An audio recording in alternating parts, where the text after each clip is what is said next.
The 90s and 2000s could be called a golden age for survival horror games, and many classic games were released during that time, including the original Alone in the Dark trilogy, several Resident Evil games, and other well-known franchises also began during that time, such as Fatal Frame, Dead Space, and Silent Hill.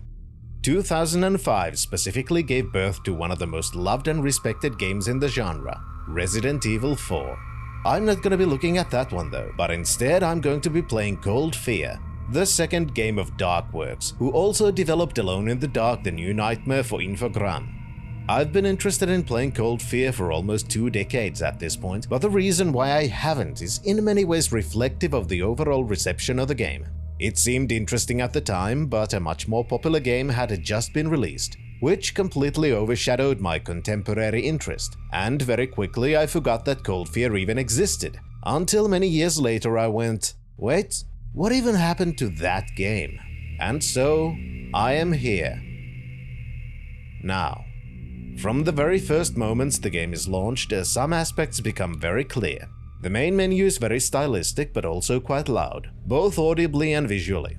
In the background, you have a moving image of a ship in a storm, being violently thrown around by the waves as a dramatic orchestral music plays on top of the scene.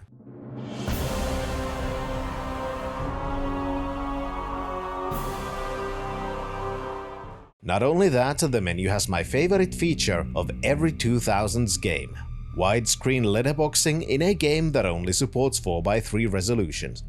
The settings menus are relatively extensive, and you can rebind almost all of the controls, as well as adjust aiming sensitivity and whether vertical aiming is inverted.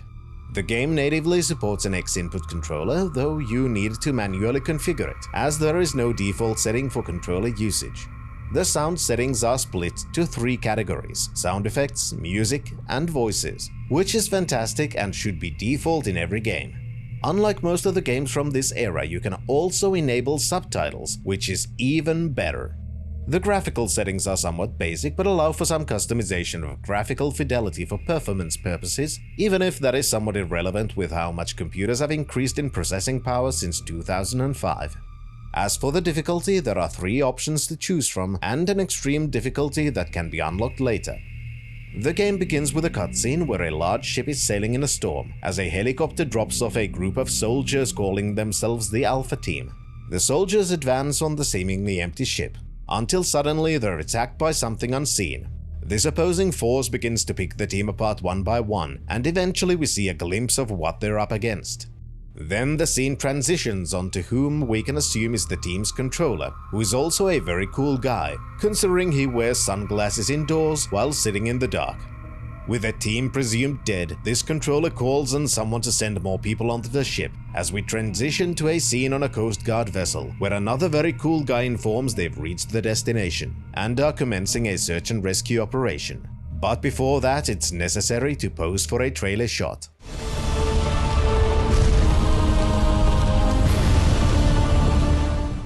As the game begins, you're now the second cool guy on board of the large ship, as your crew's banter can be heard on the radio. The ship still seems abandoned, but soon the crew is attacked, and screams of horror fill the radio. So you're left to explore the ship, most likely on your own. Something is immediately clear: you don't really know what's going on, and you're thrown directly into the game without much fanfare. There's also no traditional tutorial, meaning it's imperative to either read the manual or the controls section of the options menu to know what button does what. Some details of the story are better explained in the manual. For example, the main character is called Tom Hansen, who apparently used to be some kind of a hero before being disgraced, and the ship you've infiltrated is an old Russian whaler. Exploring the ship's deck acts as a quick introduction to the multiple movement control systems, the first of which is during moments where the camera is in what I call cinematic mode, either following the character externally or in a static position, mimicking the style of classic survival horror games with pre-rendered backgrounds. In this mode, pressing a direction moves the character in that direction in relation to the screen. The second is free camera movement, which happens in more open areas where the camera follows the character in third-person perspective. In this mode, the movement controls are somewhat similar to classic tank controls, with the exception that turning doesn't happen in place, but the character does a slight curve as they're changing direction. The third is aiming mode, in which the camera angle doesn't change, and the movement controls act in a similar fashion as in the cinematic view mode. Except you now turn the character around by moving the mouse in a circular pattern, which then aims the weapon in the chosen direction. This has clearly been designed for a twin-stick analog controller, since it is a bit clunky with a keyboard and mouse. The final mode, and probably the most comfortable for many PC gamers at least, is what the game calls second-person mode. In practice, it's an over-the-shoulder view where the controls function in a similar fashion as in most third-person shooters, where the mouse is used to turn the camera and aim the weapon, while the movement controls are now strafing left and right and moving forwards and back. In the initial screen you can see a piece of paper on the ground, which can be picked up by using the action button. Doing so explains what you've just received in the UI element at the bottom left corner of the screen, which is the same element where the subtitles appear during regular gameplay.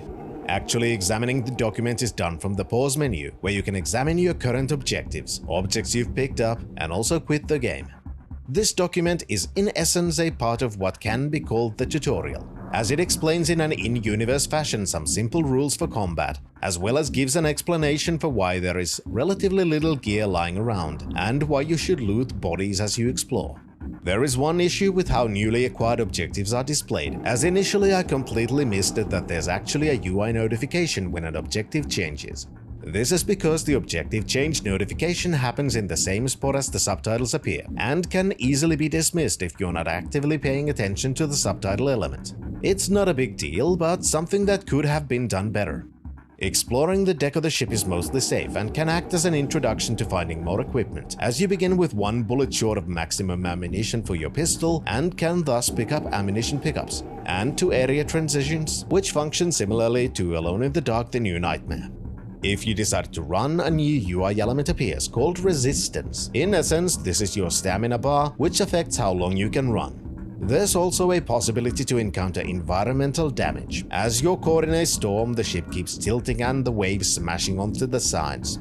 Initially, many of the environmental effects seem to be merely cosmetic, but getting hit by a flailing cargo container or a hook isn't exactly healthy. Similarly, the strong waves can cause damage if you're caught in them, immediately showing some aspects of danger you might be facing, in addition to potential motion sickness. Since your radio is now silent and your team potentially dead or otherwise incapacitated, you're tasked to find the team leader and acquire an emergency code, allowing you to call for help. However, your team leader was tasked to explore the other end of the ship, so this quest will require you to find some way to reach his position. Unfortunately, you don't have a map to help you out, so the next best thing available is the main character's understanding of Russian, which allows you to read the writings around the ship. Unlike how you might assume, this is not done via the interact button, but instead by aiming your gun at what you want to read, which then shows the translation on the subtitle segment of the user interface. You're also shown how in-game hints and tips occasionally work to guide you towards the right direction, as Tom occasionally muses audibly about things he's thinking about doing. In this case, those musings guide you to shoot a fuse box, which shorts an electronic lock, allowing you to move inside the ship, where a new cutscene begins. Inside, alarms are blaring as a fire is raging in a corridor. Here, 2 Russian crew members are in a state of panic, clearly afraid of something, until they see you and mistake you for this danger they're trying to escape. This leads to your first combat scenario, as the crew takes cover and begins to shoot at you. With a rather poor camera angle, the over-the-shoulder camera shows its effectiveness at tackling these situations, as it allows you to strafe in and out of cover while taking shots at the enemies. Very likely, this will also introduce a pretty nice feature, as headshots do cause a hefty amount of damage, and also completely obliterate the enemies' heads, which will definitely not come up as an important feature later. After the firefight, you're required to engage in more environmental interaction, this time with a valve that engages the fire suppression mechanism, opening up a new pathway forwards. It's also possible to explore more of the ship before moving deeper into its bowels, as there are several rooms you can enter, each of which has something to teach the player.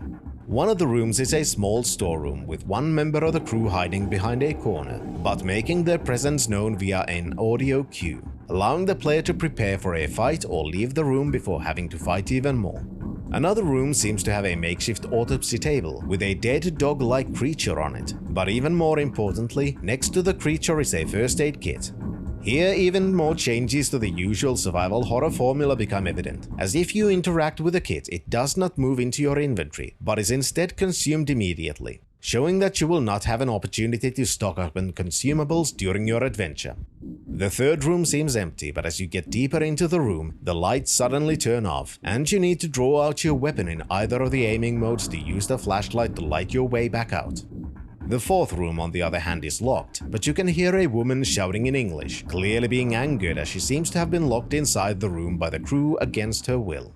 Further ahead, exploring leads to finding even more documents explaining things such as how fuse boxes can be destroyed and potentially used to electrocute enemies, and of the existence of armories containing supplies.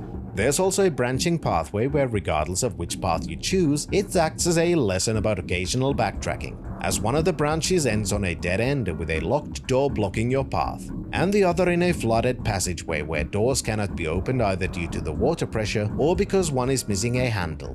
In this same flooded passage, you find a key to the locked door blocking the other path. In essence, both of these passages are there to teach the same lesson. You have a pathway that is blocked by a door, and in both cases Tom exclaims that he needs some kind of an object to open said door, leading to the necessity of exploring the other path. Before opening the door, you can also visit a sickbay, which is similar in function to an armory, except for health. On the wall is a first aid cabinet that can be used a limited amount of times, which is visually telegraphed with the amount of packages seen inside it. The next sequence is a combination of multiple things seen before, as you find yourself in a corridor where one end is on fire and another locked, where the path around the fire leads through the mess hall where another small firefight takes place. These areas also begin to slowly reveal what struck the original crew of the ship, as you find a fragment of a diary describing an oil rig which was abandoned after the fall of the Soviet Union and was purchased with the funding from a cartel. While the operations of the rig began well and oil was plentiful, eventually the flow of oil was disrupted and strange creatures the crew decided to call exocells began to climb from the ocean. The crew decided to capture some of these creatures and begin to research them, at which point a very likely source of the crisis is explained with one sentence. "That's when I saw my first infection." Some of the likely effects of said infection can be seen in a shower room which leads nowhere, where a crew member is sitting on the floor, clearly still alive even if delirious and seemingly unaware of their surroundings, but with half of their head missing. Thankfully, the game has a nice head-popping mechanic, so it's possible to practice on the corpses and the kinda sorta living people to see how it still works on stationary bodies as well, and not only on active combatants. Back outside of the ship shakes even more, and you need to fight through even more people, including one with an automatic weapon. Most importantly, this sequence features even more notes, which explain about the usage of environmental objects to cause significant damage to enemies, specifically pointing out explosive barrels and fire extinguishers as environmental hazards.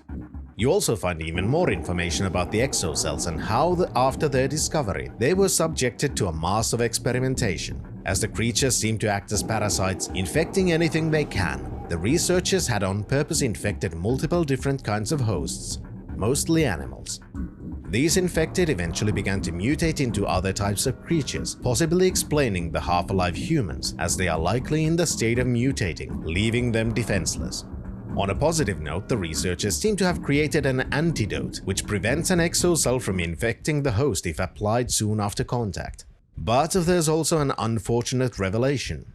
The exocells infect the host creature's nervous system and the brain, and once they've attached their tendrils to the brain, the infection is completely irreversible, and the only way to stop the newly infected being is to completely destroy the brain. You can also be taught an important lesson of actually listening to what Tom is saying, as you can take a path where he very clearly states that you're going the wrong direction. But if you still persist in exploring everything, as is likely if you're a loot goblin like me, you will find yourself back at the beginning of the game after having walked through a one-way door, leading to the necessity to walk through the entire ship to get back to where you were. These kinds of one-way doors make a few appearances, and very rarely is there a proper warning that said door is indeed only available from one side. As you reach the sleeping quarters, the beds are occupied by several half-alive humans, some of which seem to have a bit of a glow in their eyes. And at the end you find your team leader sitting on the toilet, leading to the mystery of whether something on the ship managed to kill him, or whether going to Taco Bell before an important operation was the worst decision he ever made. Regardless, he's now dead and you have his radio codes, at which point things begin to get even worse. If Russian mercenaries weren't enough, you're now put against a mutated exocell host that swiftly attacks you, leading to a slightly different fight than what you've gotten used to so far. The mercenaries for the most part are easy prey. They attack from afar and there's often ample cover to use during these firefights. The mutant on the other hand rushes at you, requiring faster reflexes to protect yourself. Shooting at the mutant can stun it for a moment, but as mentioned in the documents found earlier, the only way to properly dispatch it is to destroy the brain. Once you've done that, one of the more unfortunate features of Cold Fear makes its appearance. So far I've not mentioned how to save, and that's because the saving system is, to put it mildly, a bit curious. In a way you could call it a checkpoint system, where after specific events interacting with an area transition pops up a screen asking if you'd like to save. Basically, the answer should always be yes, since if you don't do so, you've no idea when the next opportunity to save arises. And if you happen to die, well, the saves are your checkpoints, so dying before the first save would require the complete replay of the starting sequences, which is, to be honest, not the best way to implement a saving system. Even if I'm not particularly pleased with the implementation, at least this curious saving system creates a stronger feeling of tension than the massive amount of saving items given in Alone in the Dark: The New Nightmare. And I feel like the developers likely wanted to correct that mistake, though they may have gone a little bit further than I am comfortable with. Unfortunately though, this kind of a saving system can also engender frustration, which might act as an obstacle to actually wanting to try and finish the game. As you leave the bunks behind, the situation outside has significantly worsened, as the mutants have come out in full force and are attacking any uninfected they can find. Since the mutants are currently unaware of your presence, as they are preoccupied with a Russian mercenary, there is an opportunity to take advantage of features written in the notes found around the ship, as there is a conveniently placed explosive barrel near the enemies. One aspect of the gameplay loop also becomes obvious, as the deck of the ship is quite unstable, which makes accurately aiming slightly more difficult. To conserve ammunition, the ship is laden with multiple environmental hazards that can be taken advantage of, such as broken railings on the sides of the ship, through which you can stagger enemies and cause them to disappear into the depths of the ocean. While looting corpses at this point is probably a reflexive action, a slight change is introduced with the appearance of the exocell mutants, as unlike uninfected humans, their corpses aren't persistent and melt away after a short while after expiring. This has its positive and negative aspects. On one hand, it's negative, as in a fight with multiple enemies, it's likely that many of the corpses dissolve before they can be looted. But it's also a sign that the mutant is truly dead and will not rise again to attack. Now that you've acquired the radio codes, you're tasked to push through the monstrous enemies to the ship's radio room from where you can call for help. For the most part, this sequence takes advantage of mechanics learned during the initial much safer sequence, and you need to explore even more of the ship to reach your goal. One of the first things you're likely to find is a new weapon, an assault rifle which does have a much larger ammunition capacity than the pistol, and curiously seems to do less damage per shot as well, but makes up for it by being capable of rapid fire that can be used to more easily stun or push back enemies in a pinch. An additional disadvantage of the rifle is that it doesn't have a flashlight attachment, making the pistol the go-to weapon to use in pitch-black spaces. Since the player might be unaware that some new areas are now accessible, the game does a pretty good job at non-intrusively telegraphing this to the player, such as by having an NPC run into a room that was previously locked, showing that the door has now become usable. At this point, traditional survival horror adventure tropes continue, and once more can't proceed to the main objective without finding a key. The quest to find said key leads to the bowels of the ship, where a whale lies in the state of being partially autopsied. The whale also demonstrates some of the aspects of the exocell parasites, as when you pick up the key to the radio room, the whale suddenly shows signs of being alive, and multiple of the parasites jump out of its body to attack you. It's necessary to quickly learn how to aim and shoot the parasites, which might be easier done in the non-over-the-shoulder third-person view, where if you point the character towards an enemy, a slight auto-aim kicks in and the character automatically targets the enemy on the vertical axis. However, there is another option, which is also a very common tactic in the survival horror genre. running away from enemies faster than a gamer guy version of Jordan Peterson runs away from responsibility. Do you see my mana? What am I supposed to do for you? Of course I ran. Reaching the radio room, you finally manage to call for help. Unfortunately, you're not getting any, since you find out the entire operation is handled by the CIA, which in short means you're completely screwed and expendable. You're now under the command of Special Agent Bennett, who wants you to find a Colonel Yusupov, after which he promises to finally help you. The search for the Colonel leads to more exploring, more fighting, and more avoiding environmental hazards, until you finally reach the now dying Yusupov. Before dying, however, he hands you a spear gun, which has an experimental chemical that can be used to attract and distract the mutants, and tells you to find someone called Anna, who should be able to explain more about what's actually going on. After the meeting, you contact Bennett again, who tells you to find the captain of the ship and completely disregards the quest to find Anna, in a way which is completely and utterly respectful and not a sign of underlying attitudes towards women in power. But this girl, Anna, is probably just some Russian hooker Yusupov had on board. However, as you are the hero of the story, you disregard Bennett's protestations and head towards the room where Anna's being held. Though despite the player likely knowing exactly where the room is, that doesn't mean the pathway there is going to be easy, as mutants have smashed the doorway to your goal unusable.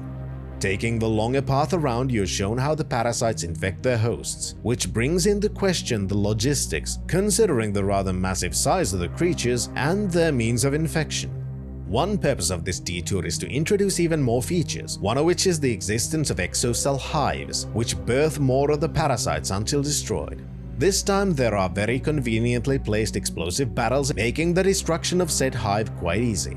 You'll also encounter a new type of mutant, which is mostly the same as the mutants faced so far, but instead of completely dying after losing their head, the parasite inside exits the body and almost immediately becomes hostile towards the player.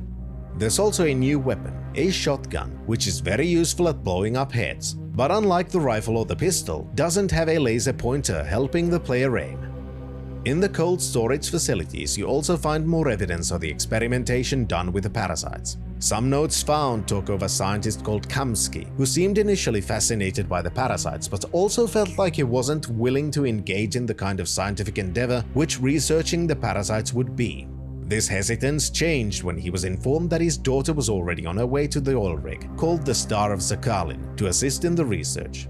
Unsurprisingly, considering the entire oil drilling operation was funded by criminal organizations, the research was primarily focused on the military usage of the parasites, and one of the first tasks was to find a way to combat the parasites, both inside and outside the body.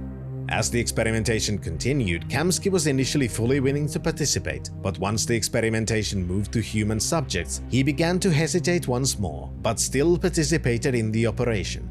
However, he also began to hold out on his funders, and something was found on his laptop which caused Yusupov to take Anna hostage. After even more fighting and some environmental manipulation, you finally reach Anna, who quite assertively decides to join you, though she doesn't have the answers you're seeking. Instead, she explains you should escort her to the radio room, where she can contact her father, who does have the answers. And so begins one of the most fun sequences in every game of all time, the escort mission. At this point, Bennett finally catches up with the plot and realizes Anna is the daughter of Kamsky and orders you to protect her. Thankfully, unlike many sequences in other games, this one's quite short, even if Anna can only take very little damage, causing failure to happen easily as well. As you reach the radio room, Anna contacts the oil rig, where someone called Pavel warns you to stay away. But obviously, this isn't going to be an option, so you're now tasked to find the captain who has the codes to override the ship's autopilot and change its course. Once more fighting ensues, some of which takes advantage of even more environmental manipulation, which is quite fun, until you eventually find the captain, who's finally decided to embrace his true identity. Okay, I found the captain. He's a corpsicle. After finding your way to the captain's quarters, you locate the autopilot code, which allows Anna to redirect the ship towards the drilling platform. You're also told some very positive news. The storm is so strong it makes docking with the oil rig practically impossible, so instead Anna has directed the ship on a collision course with the platform. So you agree to meet at the crow's nest, from which you could jump onto the oil rig as you collide. However, nothing is going to be simple, and Bennett adds even more stipulations to your eventual rescue, and you're required to rescue Anna's father, as well as destroy a jamming device on the platform which prevents Bennett from being in contact with you once you arrive. Since the enemies have a sixth sense, they know you're about to leave and assault you in full force as you fight your way through the horde to reach the crow's nest. The ship then collides with the platform and you jump onto a catwalk. Anna doesn't make it all the way and ends up hanging on the side and falls into the ocean as Tom then jumps after her. This doesn't end up being a particularly good idea, and Tom loses his consciousness, ending up washed up on a leg of the platform, where an exocell infects him. As you wake up, your vision is slightly blurred with an After Effects filter, and you've managed to lose basically all of your health and also your weapons, leading to a very precarious segment where having to load a previous save is merely one mistake away. Eventually you reach the sickbay where a very stereotypical looking scientist whose accent seems to go in and out injects you with the antidote. You're alive. Good. There's only a little time to inject the antidote after infection. So now tell me whose life I just saved. He explains things about the exocells you could have found out about by reading the scattered journal pages on the ship. Tom doesn't really care and merely asks about the location of the radio frequency jammer, which has apparently been hidden in something called the magnetic field room by someone called Anishenko. This room's been locked with a retinal scanner, which only responds to Anishenko, leading to you now having a new goal. Though the scientist doesn't make it sound like you're likely to encounter a helpful person at the end of your quest. Departing the sickbay to search for this Anishenko person, you're stopped by the scientist who has something important to tell you before you leave. As tends to be the case in these kinds of situations in media, he never gets to finish his sentence and is instead pulled into an air vent to get killed. In this sequence, an aspect where the game goes slightly wrong in my opinion is revealed.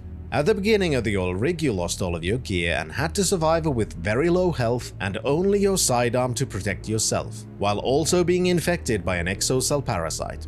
Few minutes after being infected, you're injected with the antidote, completely negating this potential danger.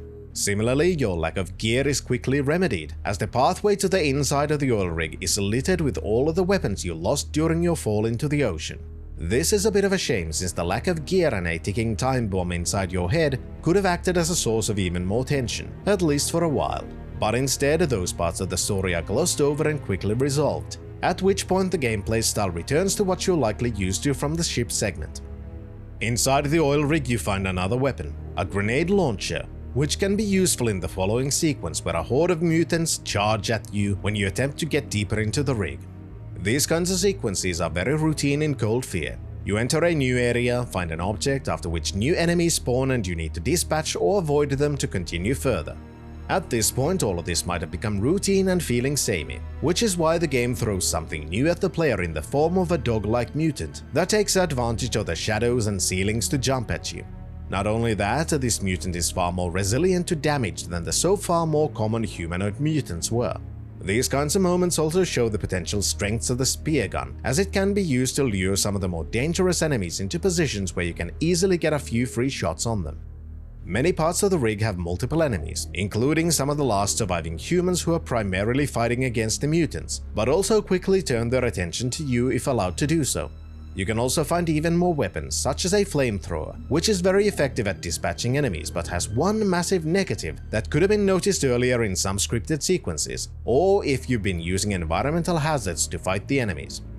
Looting bodies has likely shown its usefulness far before this point. Not only are corpses a good source of ammunition, but also occasionally of healing items, all of which are somewhat limited but not particularly scarce. Using fire to dispatch the enemies is a very quick and easy way to destroy the parasites. But unfortunately, burning an enemy also burns everything they're carrying, making the bodies unlootable. There's still one final weapon that can be found at this point if the player decides to explore thoroughly, which is the MP5 submachine gun.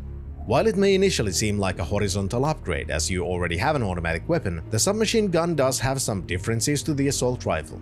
The shots do less damage, but the rate of fire is faster, and best of all, the submachine gun is the only weapon aside from the handgun which comes with a flashlight attachment.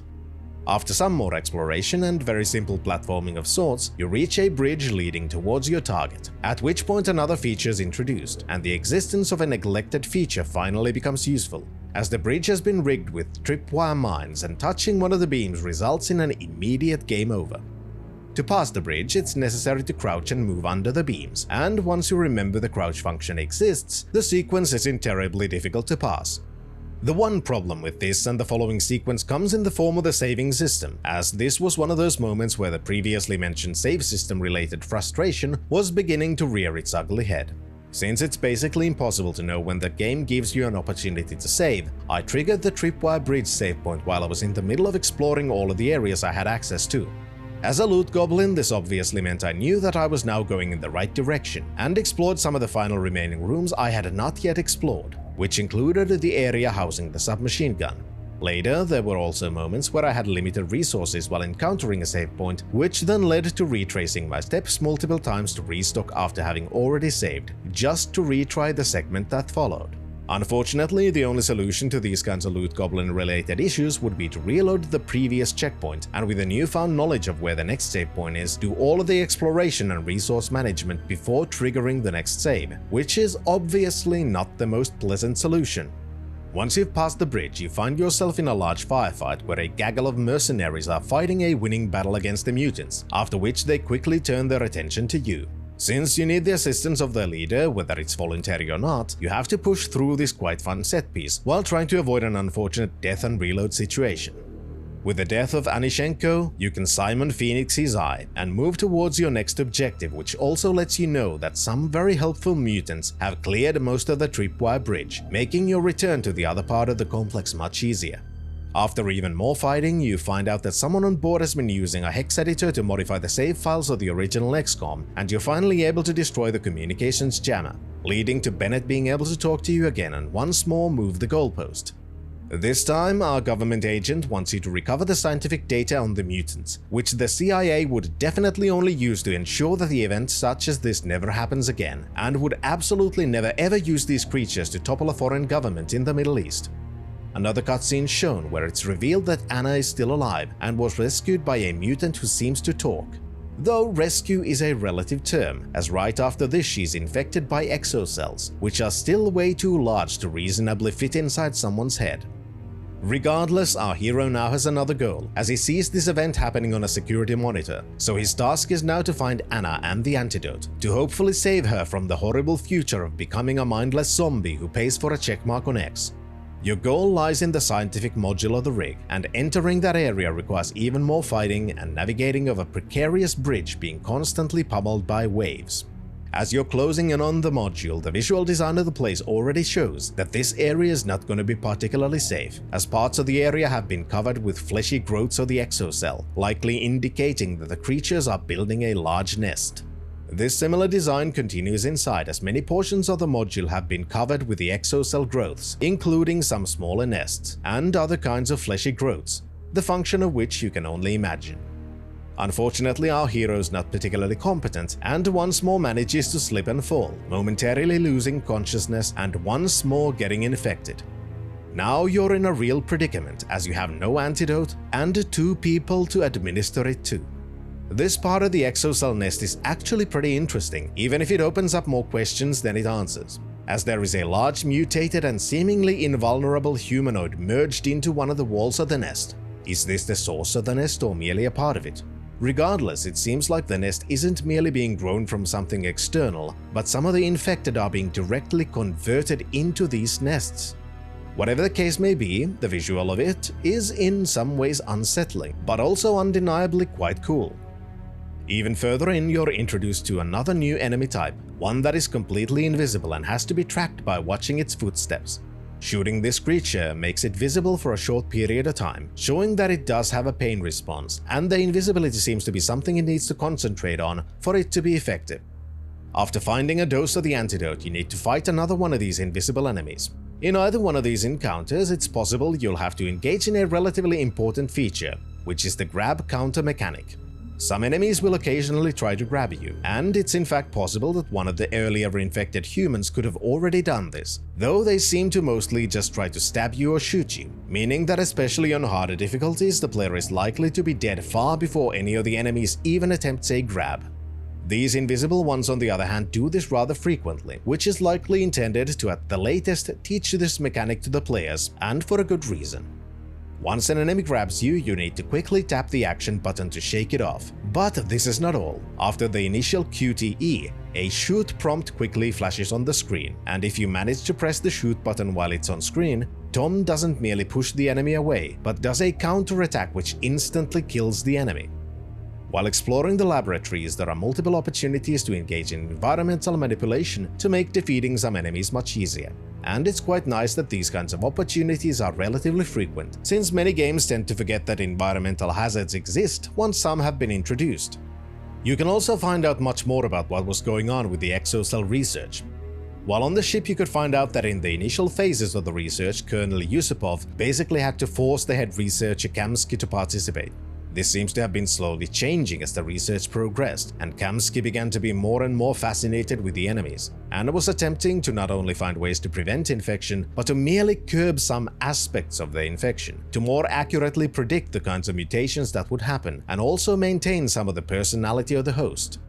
Once people began to disappear and Kamsky became more and more secretive about his research, this was not particularly reassuring to most people involved in the project, especially once research subjects began to disappear while Kamsky was unconcerned about it.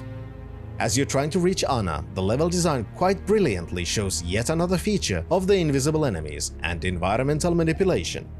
At this point, the player should be familiar with explosive barrels and red valves that can be shot to create a plume of fire. But there have also been yellow valves which shoot out a burst of steam, which doesn't seem to do much to enemies. However, these plumes of steam are very useful against the invisible enemies, as the steam can be used to reveal the outline of the creatures, which obviously makes it easier to dispatch them.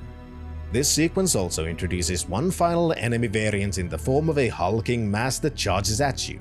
These creatures are almost completely invulnerable to your firearms, but have one weak point which can be found out by reading the research logs scattered around the rig, or by just looking at the enemies, as one arm of their 3D model clearly looks different, which should lead to the immediate assumption that So here's this giant enemy crab. Attack its weak point for massive damage.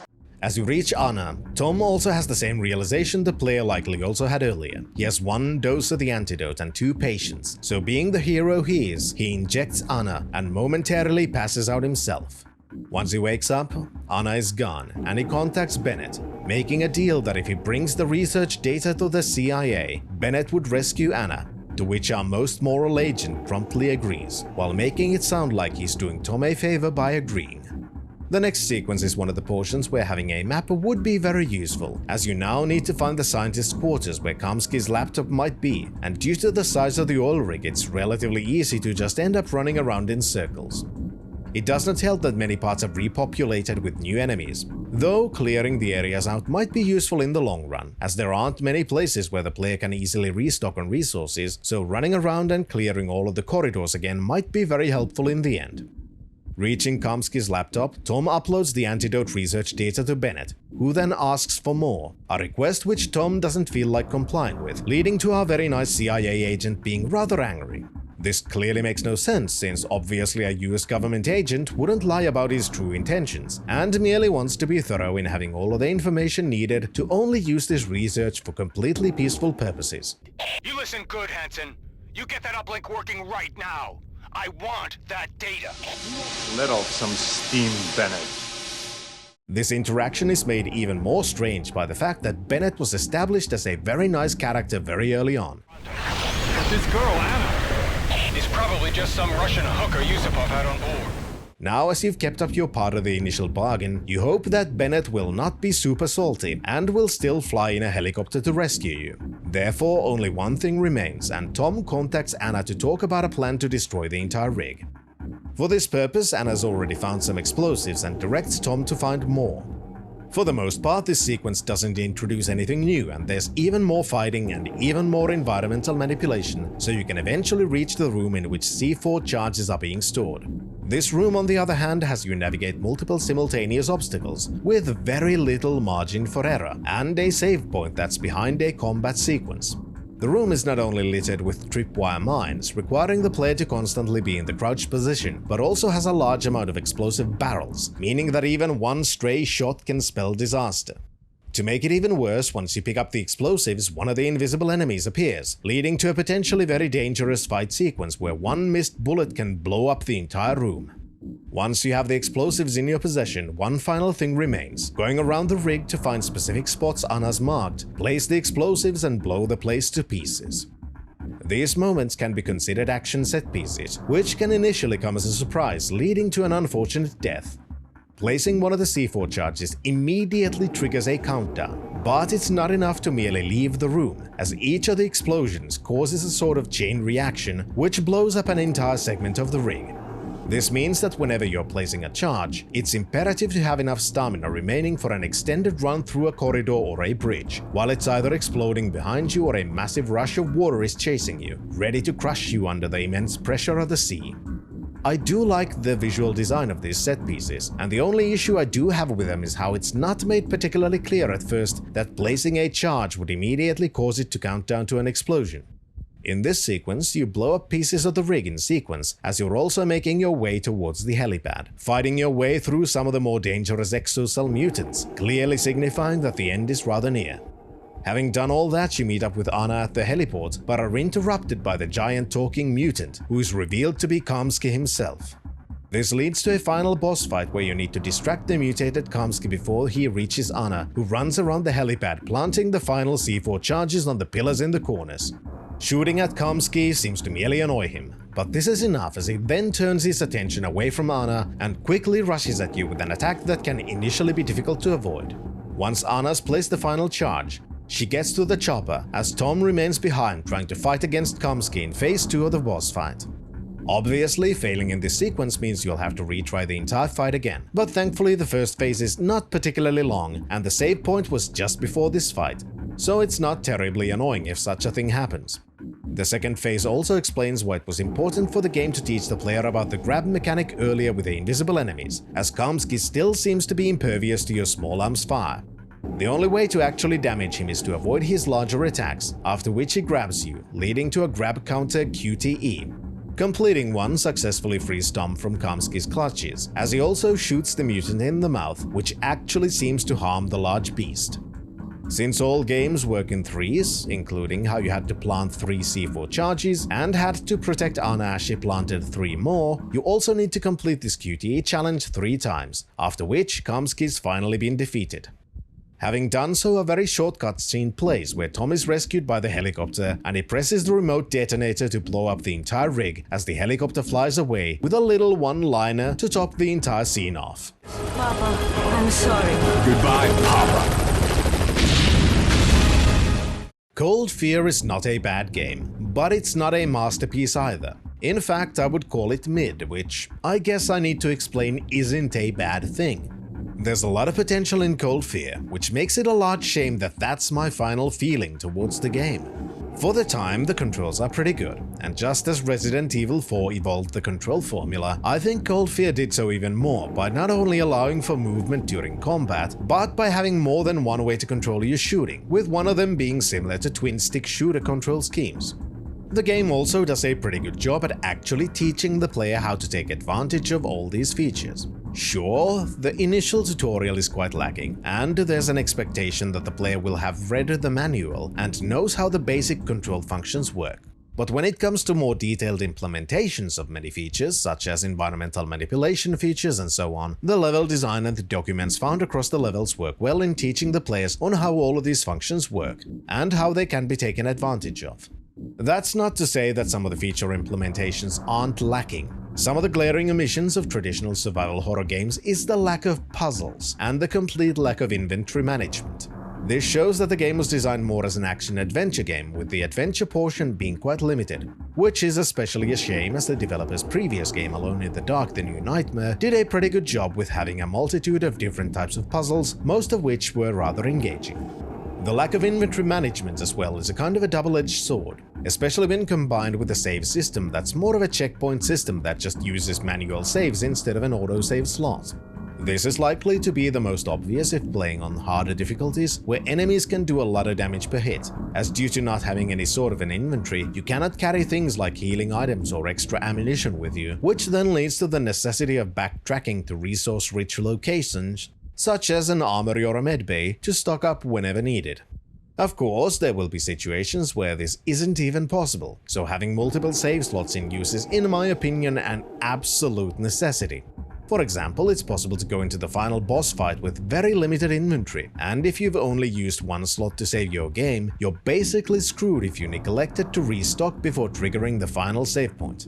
Thanks to the armories and the sick base, resource scarcity doesn't really exist, as there are plenty of resources to use, and the only obstacle between you and a full inventory of ammunition is the aforementioned backtracking. This backtracking becomes less necessary, not as much because of lootable items scattered around the maps, but because of the corpse looting mechanic. For the most part, bodies carry more ammunition, and for someone with even decent aim, this should be more than enough to carry the player through most of the areas. Sometimes it's even possible to loot health items from dead enemies, but this seems to be much more rare, and only seems to happen once the player's health drops below a certain threshold. All of the backtracking and item collection would also be much easier if the game included some kind of a map system. As it is, the only way to navigate the different areas is to just remember where everything is, or use the mechanic where Tom can read Russian to somewhat assist in finding specific rooms. The one negative about this mechanic is that the feature seems to only work at a relatively short range, so you still need to go right next to a door to see where that leads, even if you have a direct line of sight to said door from further away.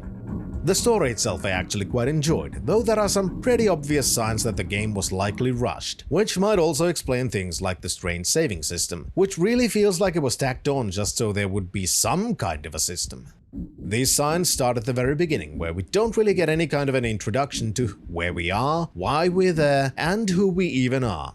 To properly get this introduction at the beginning, it's necessary to read the little story bits from the manual.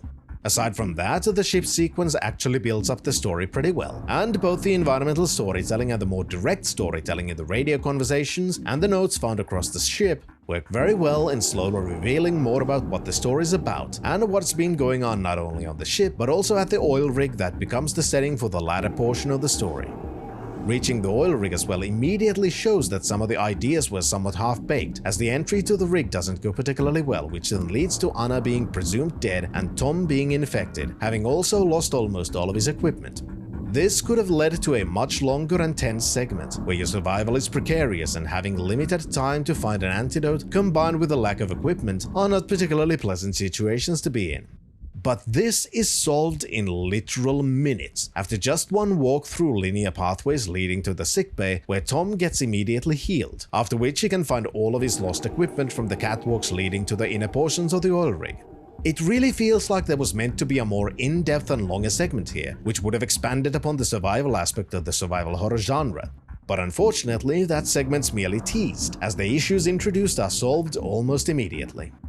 However, the actual exploration of the oil rig is once more pretty fun and interesting, as you learn even more about not only the individual exocell types and how they were created, but also about the attitude shifts the scientists and mercenaries began to experience the further the experimentation went. This is the part of Cold Fear that I really enjoyed. Exploring the areas, reading all of the things, and seeing the story of the gruesome experiments not only being told via text, but also by the environments which still contain much of what was done and what the end result was once the creatures were released. Early on, we also get hints of a dark past haunting the main character, but that plot point as well is completely forgotten almost as quickly as it's introduced. The final signs that the game was likely rushed come at the end, primarily with the whole aspect of both the main characters being infected by the parasites, and Tom using the only available dose of Antidote on Anna. This would obviously mean that Tom remains infected, and initially he acts like that's the case, but that's the end of it. It's never explicitly shown that he gets cured, it's merely kinda sorta implied that Anna managed to cure him somehow, perhaps while he was unconscious. It's another one of those moments where it feels like there was meant to be another part of the story between saving Anna and getting the C4, which would have led to Tom being saved from the infection as well, but nothing like that properly exists in the game. Similarly, the ending is very short, and is like a portion of an action movie finale where the good guys blow up the bad guys while saying yippee-ki-yay, motherfucker. Overall, the game itself is also relatively short. Even for a first playthrough, it didn't actually take that long to explore as much as I could think of before completion. This is of course partially explained by the lack of puzzles, since very often survival horror games tend to take quite a while when initially playing them, as you're trying to explore everything and find all of the puzzles and key items, while also trying to deduce what you're going to have to do at that point and also later on with things you've found, but haven't yet found anything to use them on or use on them. Whereas in Cold Fear, most things that even get close to something that could be called a puzzle are just things like shoot the fuse box next to a door to open it, or find a keycard and go back to the locked door on the other side of the ship. There are a few situations where it feels like there could have been a more involved puzzle with things like keycodes, but instead of having these moments be puzzles, they're just blocking progress until you reach a certain point in the story, at which point you're just told the keycode by someone on the radio. Obviously, I don't have any proof of it, but I feel like there's something that could have affected the decision to release the game in a state where it feels unfinished, and some people who've paid attention to the story might already know where I'm going to go with this, as there is quite the elephant in the room. There are quite a few similarities with Cold Fear and Resident Evil 4. Both belong in the same genre, both have opted to change the formula in a way where you can control the character from an over-the-shoulder third-person view while holding a gun with a laser pointer to aim at your enemies. Both have parasites, which make enemies into slightly more intelligent zombies, and eventually also different kinds of monstrosities, where someone wants to use these parasites to create a new kind of humanity while others want the parasites for weapons. You also have two main characters, with the male main character going after the female main character to rescue them, with also some escort and protection sequences peppered in there. The similarities between the games are unavoidable. How does this then factor into my assumptions about the unfinished feeling state of the game? Both were released merely months apart, with Resident Evil 4 being released in January, while Cold Fear came out in March. Had the development of Cold Fear gone even further, it would have been basically impossible to hand-wave away these similarities as coincidences, and the gaming sphere would have been up in arms about how it's just a shallow copy of a more popular game, even going so far as to copying plot details. Though, as hindsight is 2020, perhaps that would have been a better idea in the end, as now Cold Fear ended up becoming a forgotten and quite mediocre game, which I'd say is mostly appealing to survival horror genre fans, but not necessarily something you should go out of your way to try, unless you really are a die-hard fan of the genre. Anyway, I'd like to thank my Patreon, Ko-fi and steady supporters: Daniel Heinevetter, High Food Court, Iliad Drone, Daniel Zupke, Kyriakos, Nazgul Senpai, R. Theron, Ville Ojala, Zai, Andrew Janke, Masaz, The Rain Dog, and Professor Fessa. I know making this video took a while, and I could have been more proactive at updating everyone about its progress, but I had something very special happen to me which slowed down my script writing. I actually had a vacation for the first time in a while, and I decided to let my kids use the PC while I'm just taking it easy for a change. While it might not have been the best thing to happen for this channel or made making this video any faster, it was absolutely necessary, since I feel so much more relaxed and a bunch of the stress and feelings of burning out are now gone, which has given me a second wind and even more motivation to keep going. Not only that, since I finally arrived to the magical number of 40, we had a very nice and rather long birthday stream, where I played System Shock 2 with our wonderful The Monolith, who can be found both here and on Twitch, streaming 5 days a week.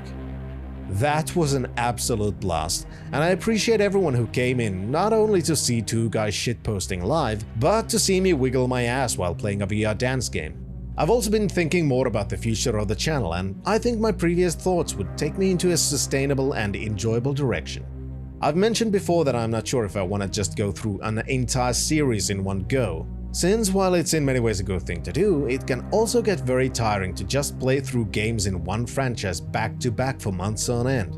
That's one of the reasons why I chose to do this, instead of going to Alone in the Dark Illumination or the 2024 reboot of Alone in the Dark. While it's still survival horror, it's not the same, but still kinda sorta related, since the developer also made one of the Alone in the Dark games. I think splitting series in this way, where I not only check entire franchises that interest me, but also do other games which I've had my eye on every now and then, as a kinda palate cleanser, will be very good for maintaining the fun factor I want for this whole video making process. That also leads to me finding all kinds of other interesting games, such as something I'm thinking about doing next, to which Cold Fear is apparently a kinda spiritual successor to.